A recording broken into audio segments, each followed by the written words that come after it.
Praise the lord. ఈరోజు వాగ్దానము యెషయా గ్రంథము 55వ అధ్యాయము 3వ వచనం. చెవియొగ్గి నా యొద్దకు రండి, మీరు వినిన యెడల మీరు బ్రతుకుదురు.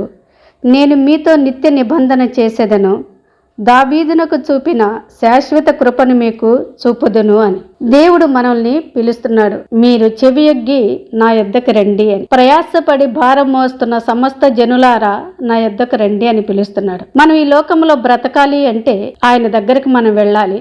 ఆయన కృప లేనిదే ఈ లోకములో అంతా శూన్యమే. ఆయన కృప లేనిదే మనము బ్రతకలేము. మనం ఆయన యొద్దకు వెళితే కృప దొరుకుతుంది. మనము ప్రతిరోజు అధికమైన కృపను, నూతన కృపను పొందుకోవాలి.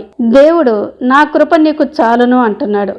మనం ఆయన వద్దకు వెళితే దేవుడు దావీదుకు చూపిన శాశ్వతమైన కృపను నేను మీకు అనుగ్రహిస్తాను అంటున్నాడు. దేవుని సన్నిధి నుండి మనం ఎందుకు ఆశీర్వాదాలు, మేలులు పొందుకోలేకపోతున్నాము అంటే మనము ఆయన కృపకు దూరంగా ఉన్నాము. ఆయన కృప తోడుగా ఉంటే మనం వేసే ప్రతి పనిలోనూ, ప్రతి అడుగులోనూ కూడా మనం విజయం పొందుకోగలుగుతాం. ఎందుకు దేవుడు ఆయన వద్దకు పిలుస్తున్నాడు అంటే వెలుగులో నడవటానికి దేవుడు మనల్ని పిలుస్తున్నాడు. అంటే దేవుని దృష్టిలో మనం చీకటిలోనే నడుస్తున్నాము. చీకటిలో ఉంటే ఏది మంచిది, ఏది చెడు, ఎక్కడ నడుస్తున్నామో, ఏం చేస్తున్నామో కూడా మనకి గ్రహించుకోలేని స్థితిలో ఉంటున్నాం. ఏది లోకము, ఏది పరలోకము అనేది మనం వెలుగులో ఉంటేనే మనం గ్రహించగలుగుతాం.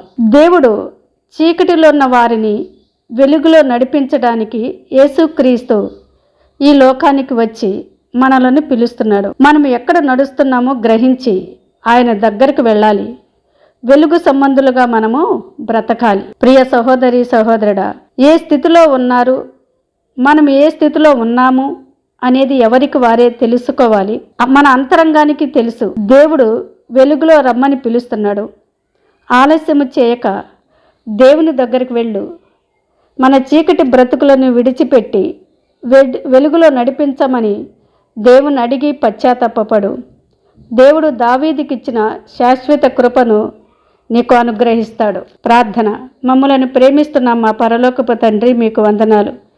మేము వెలుగులో ఉన్నాము అనుకొని చీకటిలోనే బ్రతుకుతున్నాం.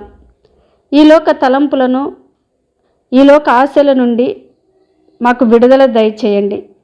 చీకటిలో నుండి వెలుగు మార్గములో మమ్మల్ని నడిపించండి. మా బ్రతుకులను, మా స్థితిగతులను మార్చి దావీదుకిచ్చిన శాశ్వత కృపతో మమ్మల్ని మాకు దయచేయమని నజరేయుడైన యేసుక్రీస్తు నామమున అడిగి వేడుకుంటున్నాము తండ్రి. ఆమెన్. God bless you.